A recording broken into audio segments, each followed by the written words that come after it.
All right. Happy Fempreneur Friday. Yeah. Oh my gosh, I love your black today. Today I'm in I color finally. I feel like we've switched roles, You're in Yeah. pink, I'm But in I love your black. hair too. It's so My pretty. hair finally dried enough early enough Where to it's like has some it looks really good. thank you. Thank you. You Hi. too. Love it. Love the look. Yeah, see, All got me right. some pink going on finally. Yeah. Yeah. It was weird. The first time I hopped on, I could not hear you. So now I'm here and can hear you. Okay, good. But I heard you talking about our topic today, which Yes. is self-sabotage. Yes. And yeah, I hope everyone's having a great Friday so far. And yeah, I really wanted to talk about this because I've been doing this workshop this week with Catherine Zenkina, who is the founder of Manifestation Babe. It's like at Manifestation Babe. But she was kind of talking about self-sabotage yesterday. And then, I really thought about it in the context of like business, self-sabotage in business and like how we do that. And I know we have plenty of examples, of that in Yeah. our journeys. So yeah. And I've also been like really, rolling with the quote lately, like you are your biggest problem and you're also your biggest solution, like everything you really need is within, but if you stand in your own way, you can often self-sabotage. Oh, yeah, that's such a good one. Yeah. And then what I was starting to say is just like, oh, and the other thing is like, you can do everything you could do to prepare, and then things can still kind of go wrong. And like, what do you do from there? It's still what you end up telling yourself. Because like, for me, I was saying that I stayed up really late to prepare for today. I got up and I did, and then still I kind of was like feeling very behind. And you got to catch yourself. Like for me, I can go into that talk, oh my God, nothing ever goes right. This still happens. This continue, blah, blah, blah, blah, blah. And then it's just like, you know what? Instead of just being where you are, if you're like on top of shaming, if you're like, it just keeps you there, like if you stay in the suffering of it, right? Yeah. So No, just absolutely. like, okay. Like, I think that yeah, you can essentially like get stuck in that place if you're not conscious of it. But I thought like a good point she made too, though, was that like when you are self-sabotaging yourself, you're not so much like conscious of it, right? Like it's not necessarily something that you're doing on purpose. It's not like you're like being mean or bad to yourself or your business like on purpose. It's just usually bless you. It's like just usually some things that you haven't like internally worked through, and that you have to like, or some blockages you still have to like move through. And so I think that like often we, when we realize we've been self-sabotaging, we can be really like hard on ourselves. And I think we have to realize that, self-sabotaging sometimes is a part of like the growth process. And like, there's a way to move through it with like giving yourself grace, and not just going so hardcore on yourself or engages in negative self-talk, like when it happens. So yeah. Do you have an example of like a self-sabotage in your life?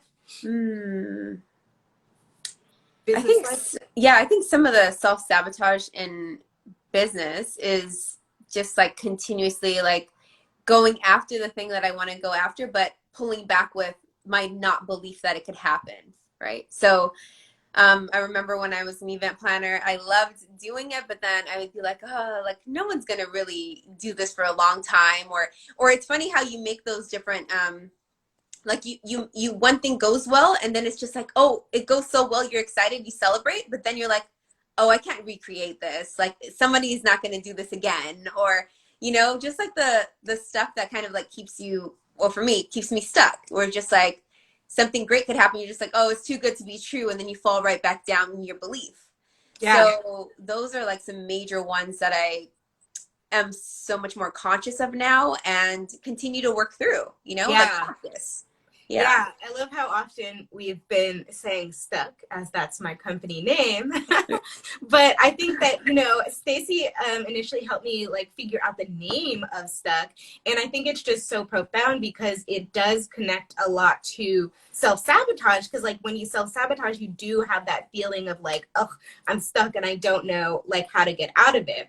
And why, like, you know, it's called stuck is like it's an acronym and a play on the word, because instead of being stuck, you can instead be strong, talented, united, and knowledgeable, and like elevate yourself out of that, you know, spinning mental loop that creates self-sabotage or whatnot. But I also found out this week that the heart chakra is actually, the name of it is like, it literally means unstuck. Like what it's called is unstuck. And I was like, what? This whole time I never knew that. But it's like when you open up that, you know, heart space, when you open up that heart chakra, you get that feeling of being unstuck, you know.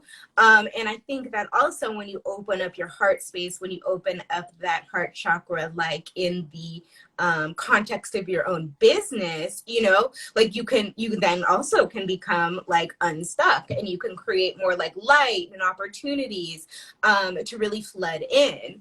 But for me, what I was thinking about in the context of my business, I was more so thinking of my art business. And when I was first starting out, and it took me a long time, I think, like to really officially like call myself an artist or be able to really like own that, because it just seemed like so scary. And you know, Yeah. society's like, oh, artists can't make it, many artists or this or artists or that, and you know, and it just like, I think I have part of me that's very like logical and very like organized and grounded and always wants to do like, you know, the right things. So I was like, what are people going to think if I'm just an artist? Like, what does that even mean? Or so then I started, because that mental loop was going on, which is usually like led by ego.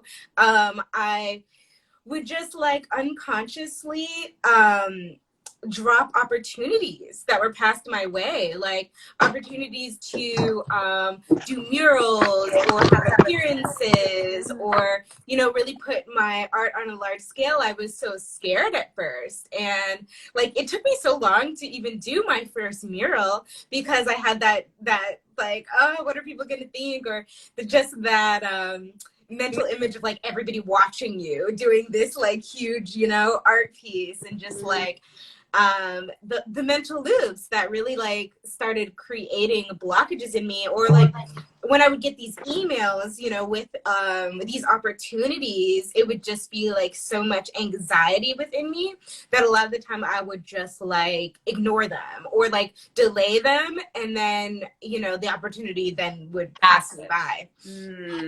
Yeah. So I think, you know, and it was unconscious, and I had to get to the point in my own mind and my own belief system that like, no, I am an artist. No, I am worthy. And no, like I do, you know, deserve this. And people do, you know, deserve to see my art and deserve to like, be healed and affected by it, like as it does for me, you know. So I think I just had to really get into that. I just shift my old paradigm thinking and change to like this new paradigm thinking of like where more limitlessness is possible, in order to like remove those roadblocks and then remove that self-sabotage. But yeah, that was a big one for me. Yeah, you know what? Actually, I just wrote about something about this. So basically, it's like, I know we kind of come back to the same foundations, but it's so true. Like the teachings, like always like kind of come back to the same thing. Where, you know, part of it was like for me too, like really focusing on. I thought that I was always focusing on what I wanted, but what I was really focusing on was what I like, the lack of not having it. Yeah. So like when I like wanted a 6-figure job, got that, but then like when I was like trying to figure out how to get happy, right? Like how do I make myself happy within this? I was just like seeing all the ways that I wasn't happy. Yeah. And like I was trying to think my way into my next move by thinking about how much I didn't have what I wanted. And Yeah. And often it's like we think ourselves into corners, don't we? Yeah. You know, Yeah. like we think ourselves into these areas where it's like we ultimately end up self-sabotaging ourselves because we like think ourselves into this corner of like doubt, you know, and this corner of like disbelief. And a quote from the workshop I got this week was like, dispel all disbelief. And I think that that's like a really big thing, but it's so much easier said than done because there's layers to it, isn't there? You know, like there's that first initial layer of like, okay, whew, that first, like that start, like, let me start this. And then, you know, as the road progresses and as your career progresses, it's like there's more like levels and layers to like, well, can I do this? And what do I need to believe now? How do I need to shift my believing in order to get to this next step that I'm calling in and that I'm bringing in? But and another thing, that, Brett. Yeah. Wait, what did you say? Yeah, I said I like that. Tell us more about that. So, like, let's say you had a thought, and how do you go down to like the next level under that? Yeah, so I mean, I guess I'll take what I used before, like for my art career as an example. Like just me even honing and owning the title of an artist was terrifying at first, and so I had to conquer that first, like level and layer of like belief, of believing in myself. And I think that something that I did with that was just like pull resources and pull other things that would help me like stabilize that belief within myself. And so like I read The Artist Way, and like I listened to powerful speakers, and like I started to change my circle of who I spent time with and who I let influence me. And I started hanging out with more creative people and more people who actually like got the fact that yes, I am an artist and yes, I can do this. And so, you know, there's that level of belief. But then it's like, okay, great, I'm an artist. So now how do I bring in like this next phase? Like, and then how do I market myself? How do I brand myself as an artist? How do I like sell my work as an artist? So it's like there's these different levels and ladders of belief. Like, oh, I think that's another thing that you said in the workshop, like a ladder of belief, you know, and it's like working your way up that belief system.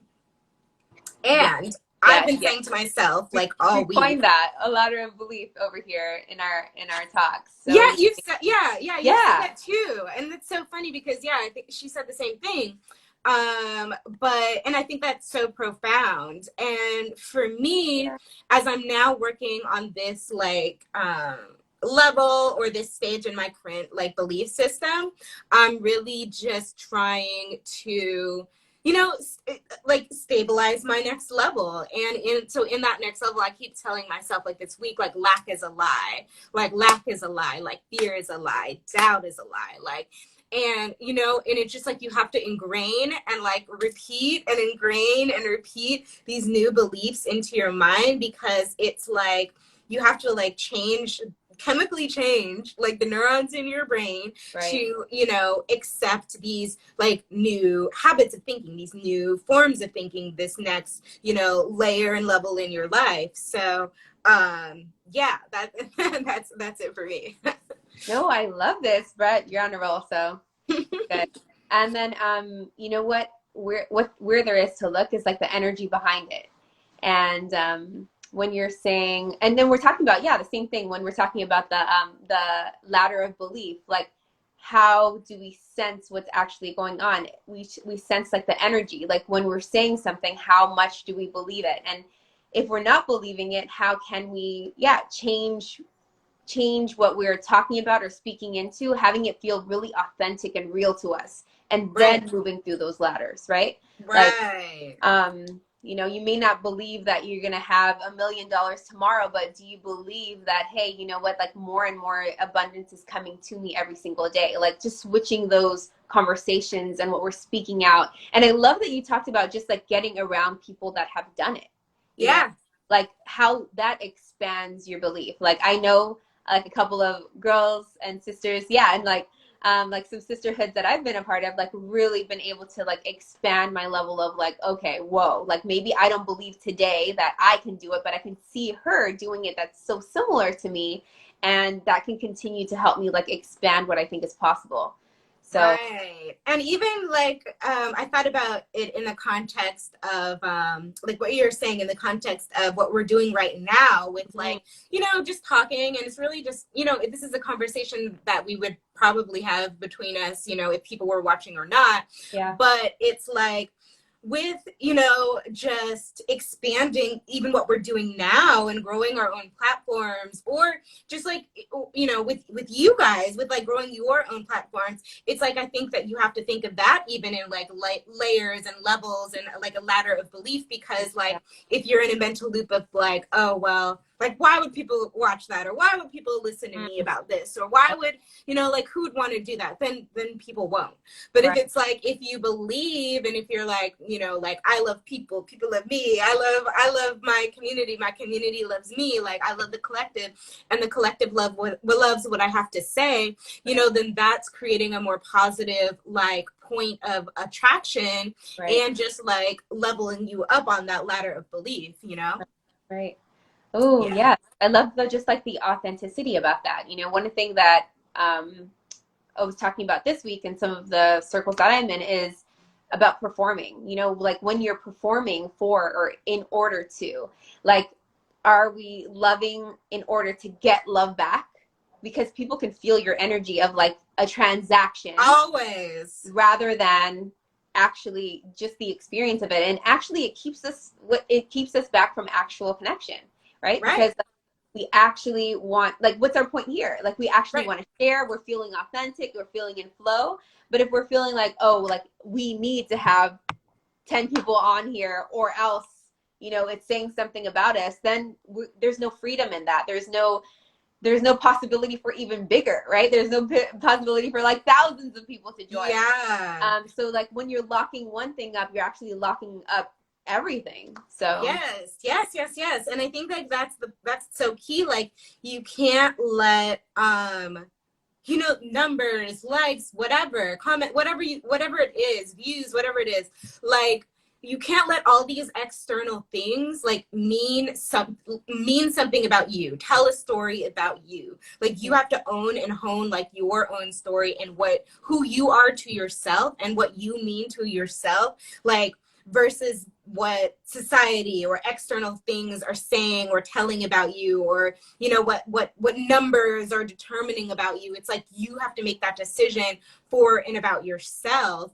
I feel like in order to, you know, shift and level up on that ladder of belief. And then like authenticity speaking, I think that is so true. And it's like, just, you know, society is shifting, everything is changing, and like the times that we're in now, it's like we're in super heightened times, and like everybody's very sensitive, and everybody's going through their own battles internally and their own things and moving through their own things. So now more than ever, I think that people can really feel your energy and feel that place and space that you are coming from, and if right, it is real or if it is not. And right, even with these conversations, I feel like sometimes, you know, I'll get in like the loop of like, am I talking to you know, Stacey, as like I would just as if we were talking, or am I, you know, or am I speaking like, oh, like why I want to speak because, you know, of what these people might think of me, or right, this person might think of me, or what that might mean, or whatever. And it's right. just like, I think you have to really pull yourself back into the present moment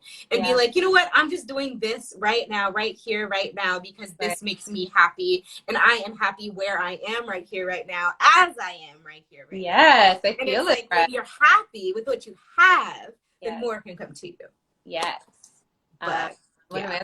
my one of my other coaches, Danielle Leslie, she says, "What you appreciate appreciates," and it's Yes, like, yes, I love that. yeah, yeah, so good, and totally feel the difference when you're like in flow or in your head thinking, you know, like thinking so much faster than actually what you're saying, and like worried about what's happening, or being transactional or any of those things. So you know, like we always talk about, it's also a practice. And I also, you know, always, now that I'm doing the 365 lives too, and on Facebook, it's just like, oh wow, like really checking into why, you know. And I loved how you talked about your energy and like what's really authentic to you right now in this moment, and like how that feels. Like there's a difference between doing something for something else or doing something because it's feeling really like resonant for you right now. Right. And Right. Because it has to yeah, feed you before right. it can like feed somebody else, Yes. you know? It has Yeah. to feed your soul before it can Yeah. like touch another's soul. So, And there is a difference. I used to always worry about, oh, I know you have to hop off too. But there is a difference between sometimes like struggling, like, right? Because we think like, oh, well, some things are supposed to be hard. And it's true. Some, like, it doesn't mean that it's easier, that like I want to do that all the time. But there's something that's like still stringing me and pulling me. And that pull is a way more stronger than the other parts, right? yeah. So then there, you feel the resistance between that. But the opposite way is if it's like, yeah, changing your energy, because we talked Yep. about that, like when you're with a friend you have expanded energy, or sometimes you have, you know, like it's closing you. So Yeah. when you do it, it should feel like, oh, like an accomplishment and like something. So, Yeah. and that's in all cases and everything that we're doing. Right. Right, exactly. So don't be too hard on yourself when you do self-sabotage, you Yes. know. Times are pretty tough, but like just give yourself grace and like also, you know, like try to shift your focus, enlist in a good coach, maybe like Stacy Yeah. here. You know, that can help ease the process and get you out of like corners or loops of self-sabotage within your business, within your relationships, etc. Yeah. But yeah, we're wishing you guys, you know, an amazing week and an amazing next week of hopefully no self-sabotage. Let's just do it. Let's Right. just take the leaps and let's just choose to believe in ourselves, because what do we really have to lose, you know? Yeah. Love that, Brett. So Yeah. have a great Friday, Okay. everybody. Have a great Friday, guys. Enjoy. Good luck, Brett. Yay! Look forward to your All share. right. Thank you. Okay. And until next time, until Okay. next Bye. Friday, everybody. Bye.